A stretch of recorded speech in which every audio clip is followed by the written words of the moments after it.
Alrighty, so I want to talk about simplifying the fluid flow equations.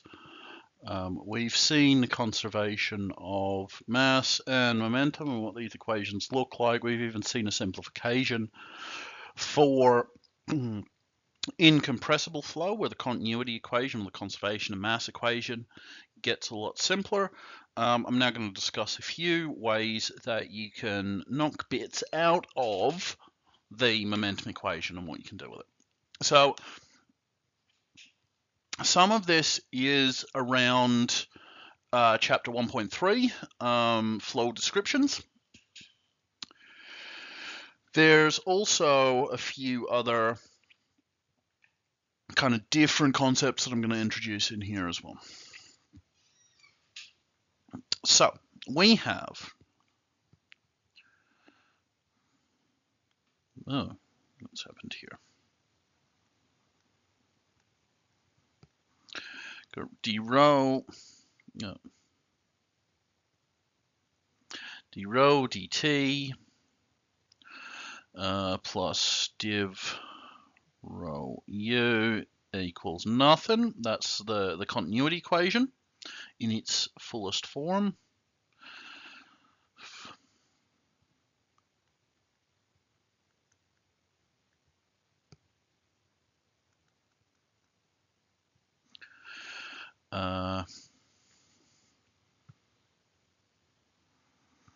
This is the momentum conservation of momentum equation with some body force for a Newtonian fluid.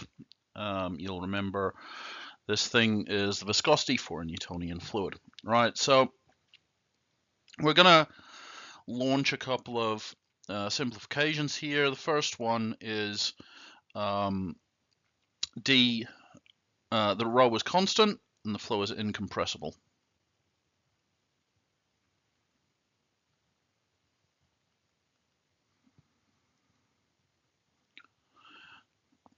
In that case, what happens is that the continuity equation, or the conservation of mass equation, reduces to div u equals nothing. And that's a vector, I guess. And that makes your life a lot easier. You don't have to deal with this time rate of change and so on.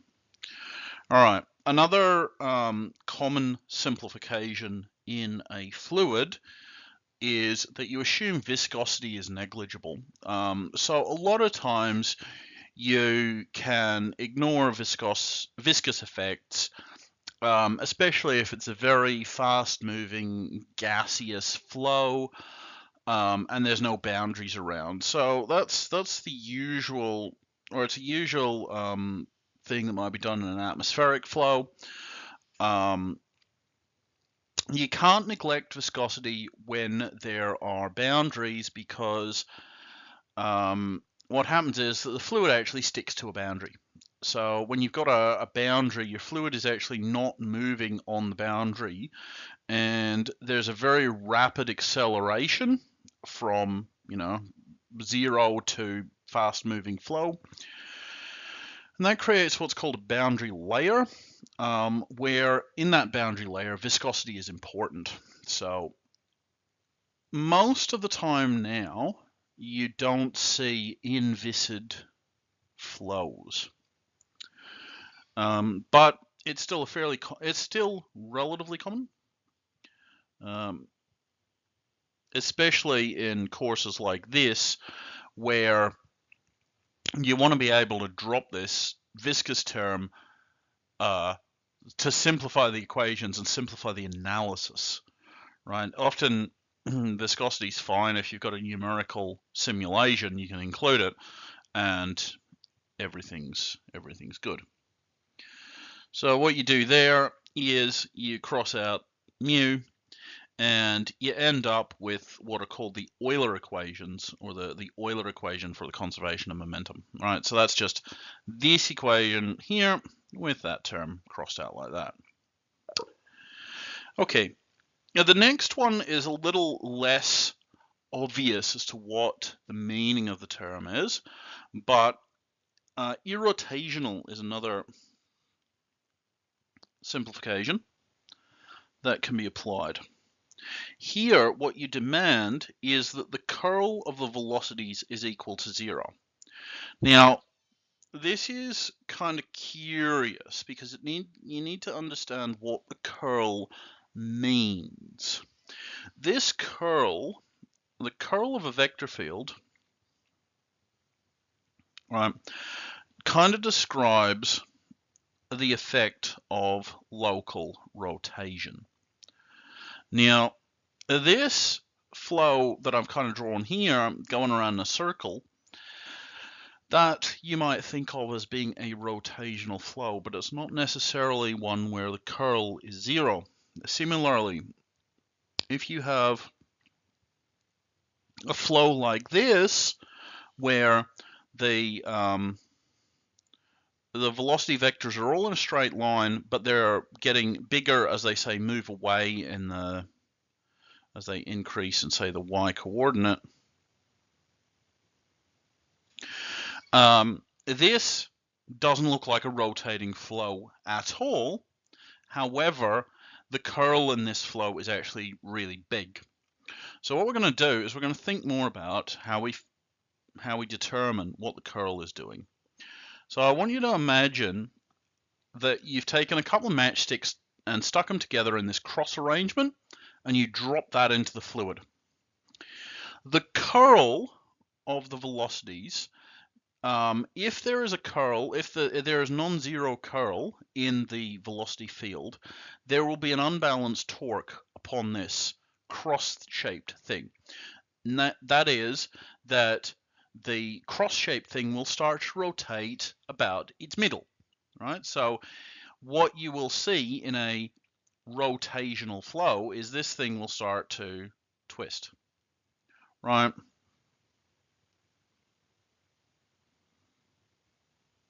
So that's what I mean. In this case, I'm saying that the vector field does have a curl, right? So there's obviously some difference in the vectors here, and maybe they're bigger out here, right? That gives you this unbalanced turning force around the central point, right? So you start to get this rotation of this little test object. However, if we conceive of just a flow going around like this,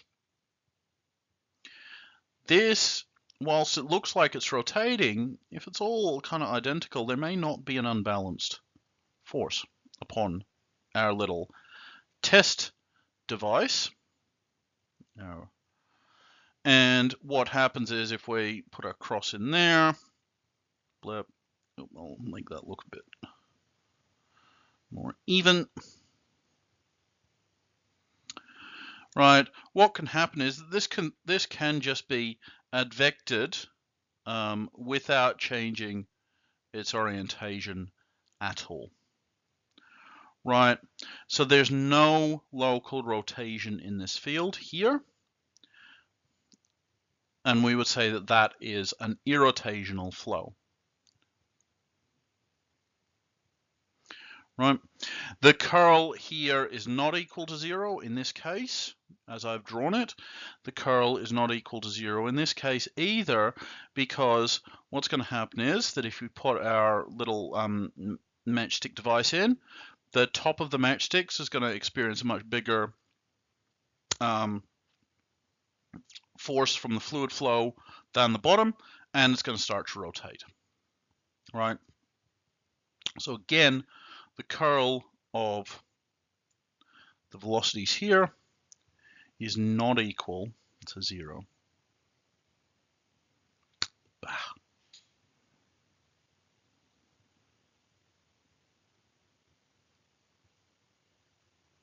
Right, and what we actually say is that the curl of velocity, we often call that the vorticity and give it a symbol omega, and it's a vector. Now, that's a good way to kind of appreciate what I mean when I say irrotational flow. I mean a flow like this, where there is no local rotation. You can still have a flow that kind of swirls around like this, but it's not actually a vorticity, and the flow can still be rotational. One of the main interesting things about irrotational flows is that once you have this result, you can immediately apply a piece of vector calculus that says the curl of any gradient of a function of some scalar function is equal to 0. So if you have that the curl is 0, the curl of the velocities is 0, if curl u equals nothing, then you can equate u to the gradient of a scalar field, and we call this scalar field the velocity potential.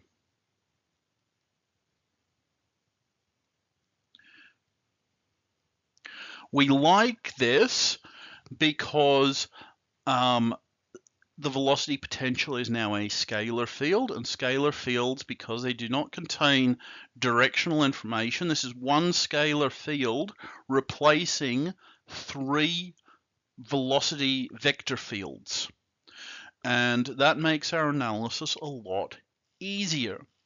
Indeed, the first attempts at understanding aerodynamics and understanding flight used simply a velocity potential approach and the conservation of mass. So it was assumed that the flow was irrotational, and that the velocity potential existed, and then it became a task to study the velocity potential and the around some sort of object like a wing, and that allowed people to design better wings that, you know, the flow was mass conserving and they could figure out lift, kinda, sorta, and develop some wing shapes.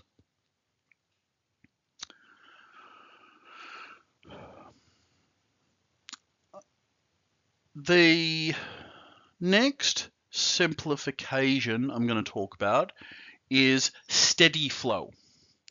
Steady flow means that the time variation of the flow is unchanging.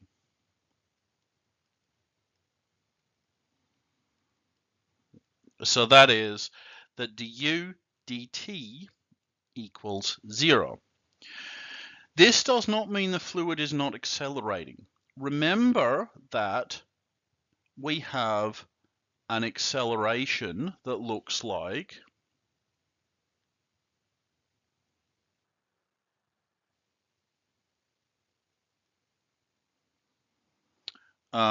this.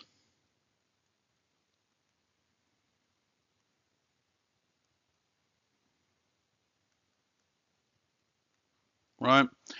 If you have a steady flow, that goes away, and this is your acceleration of your fluid in that steady flow.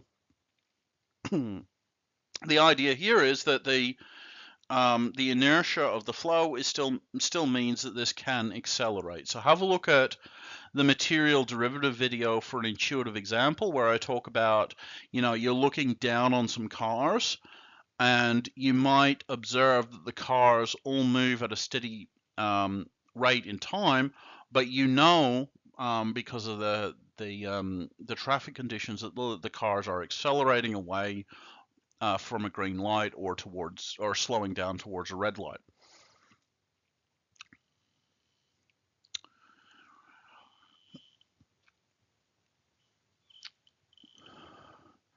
The other way to simplify fluid flows is to typically attack the dimension of the flow itself, right?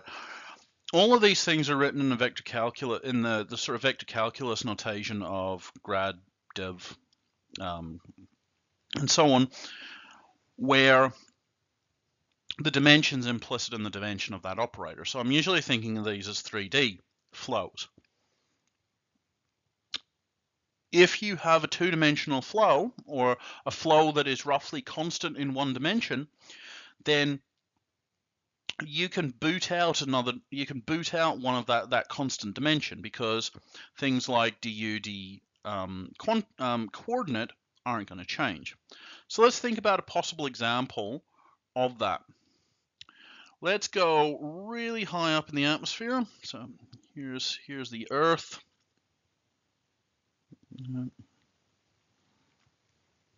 Now, if we're really high up in the atmosphere and we consider this fairly thin layer, well away from the surface of the Earth, what you'll find is that there'll be a lot of variation in the spanwise direction.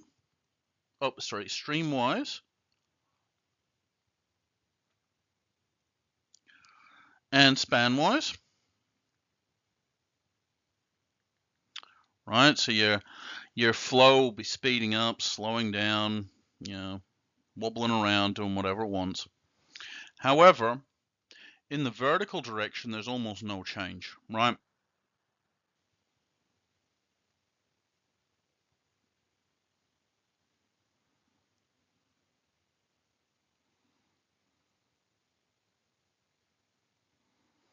Now, what this means is that the velocity as you move up in this band of the atmosphere, the velocity changes by a negligible amount. And so really, the flow is well described by a two-dimensional coordinate space, and the third dimension, in this case the height, is negligible. So in this case, you just drop all of the du, dz, for example, if we're going z.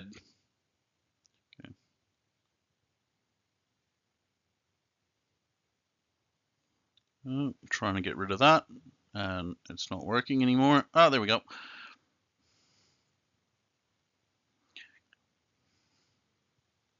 So your du dz, dv dz, dw dz,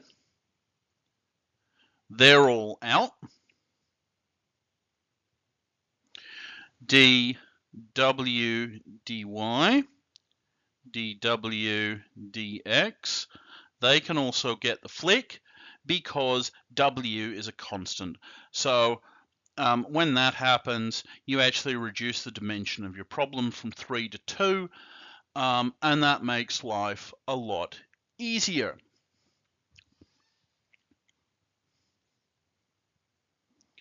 Consider another example.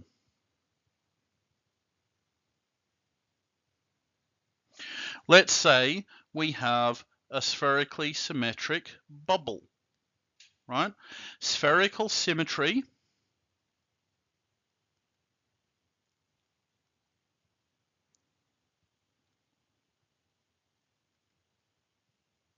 means that there is very little change in the azimuthal direction, which I'm going to use as that theta, and very little change in the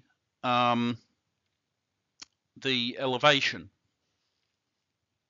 So just to clarify what I mean here, I'm going to put that angle as phi, that angle there is theta. All the variation in this bubble flow, right, if we're maintaining spherical symmetry, the only thing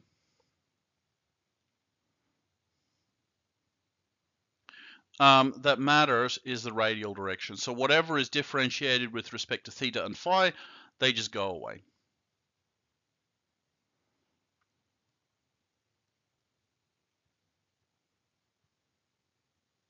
So in that case, you've got a fluid flow that's described by a single dimension, in this case, the radial one.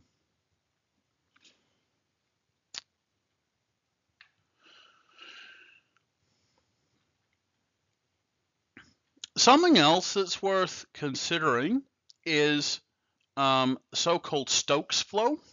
We're not going to deal with it in waves and fluids because it's not, you don't get particularly interesting wave behavior in a Stokes flow. But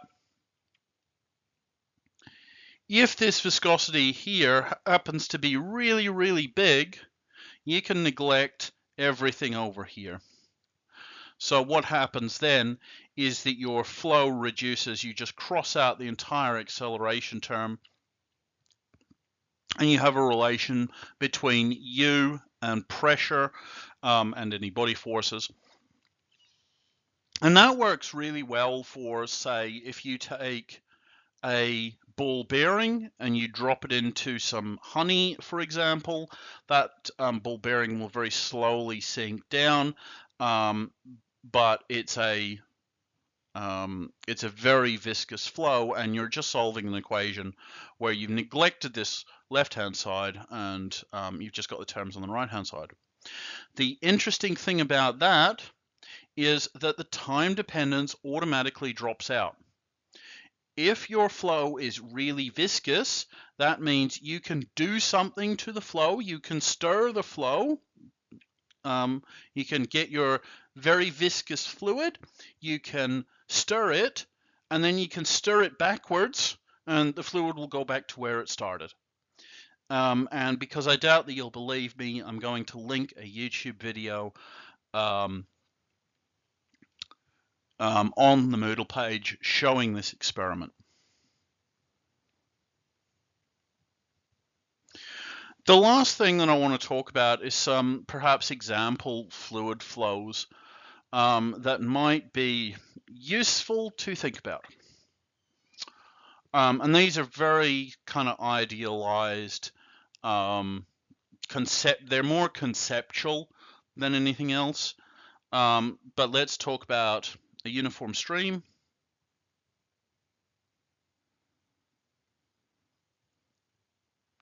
That's where you have just a constant velocity emanating from emanating in one direction, right? And you specify this constant velocity. You can then, because this flow is irrotational, because everything's constant, you can define a velocity potential for it. You can also define a velocity potential for a source, a uniform source.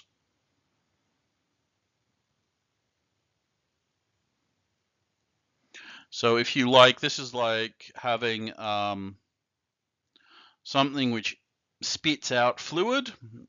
So you might have a tap.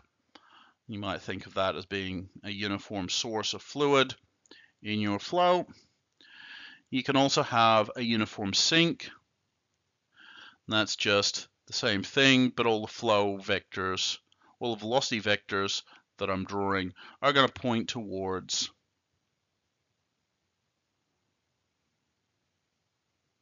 the center like that, right?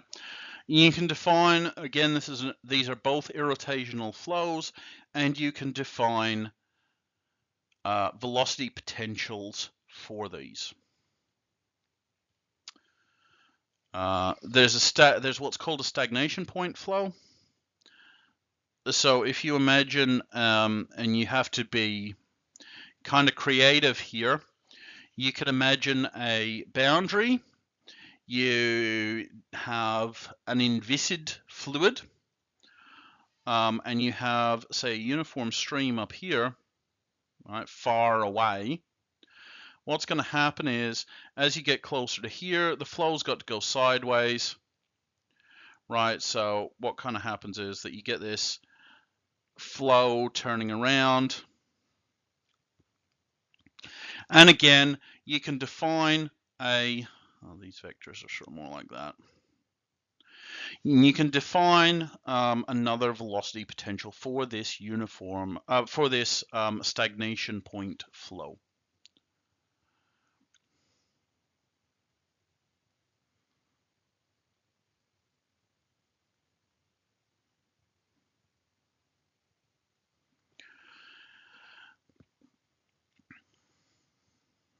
You can, now let's think of a couple of 2D flows. And these are kind of two canonical problems, or very famous kind of basic fluid flows in the problem. Here, what we do is we make what is called the unidirectional assumption.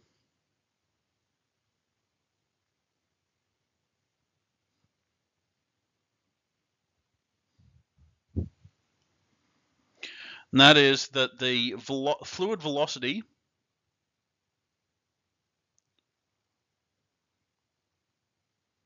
is only streamwise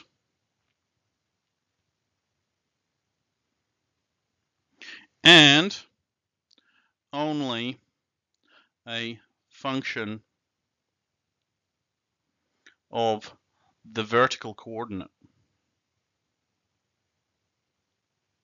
So here, I guess, I could say vertical or span-wise. I'm going to say span-wise, actually. Sorry, changed my mind. So this is a two-dimensional flow. And what this means is that I've got a u of x, I've got a u, my streamwise velocity, and I've got coordinates x and y, and my u streamwise velocity is only a function of the spanwise coordinate y.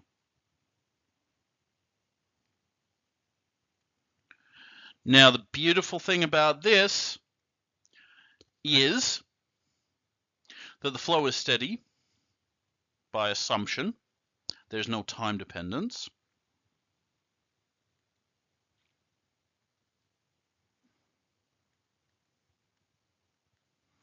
But what also happens is u dot grad u is identically equal to 0.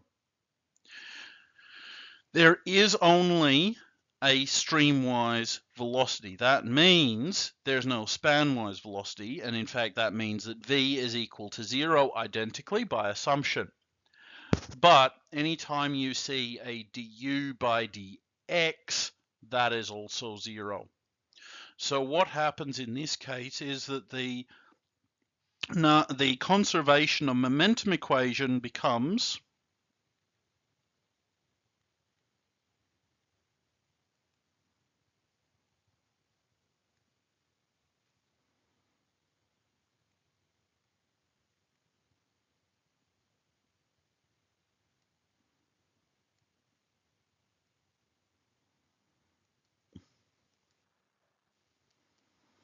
right like so. And that's actually a very nice result, because now we're down to, right, you can kind of pretend that this is known, or you can assume this is known, as you can impose a driving pressure. You can have body forces on this flow. Let's just assume they're 0, because then we've got Poisson's equation,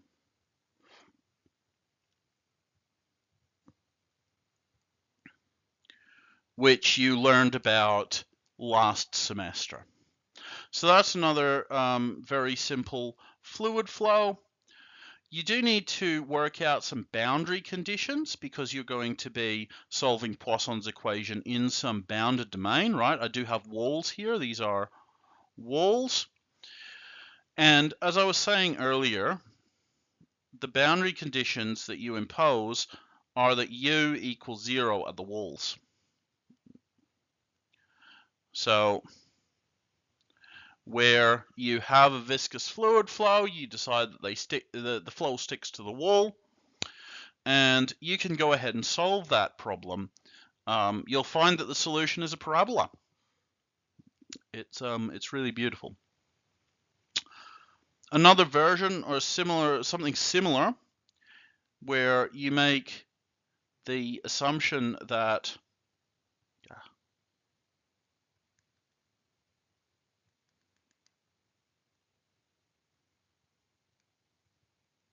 sorry, my pen has decided to desist.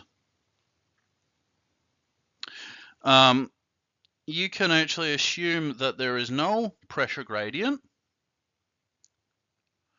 but you can actually start your wall moving. Right, so if you have this wall moving with some specified velocity, so you basically have two plates, one of which is moving, one of which is fixed. You start that plate moving, you're going to start dragging fluid. and eventually what you'll find is you get this nice linear velocity profile across your channel, like so. So this thing here is called Poisson flow, and this thing here is called Couette flow. And there are two sort of classical fluid dynamics examples that you can either find in the Bachelor textbook or the Atchison textbook.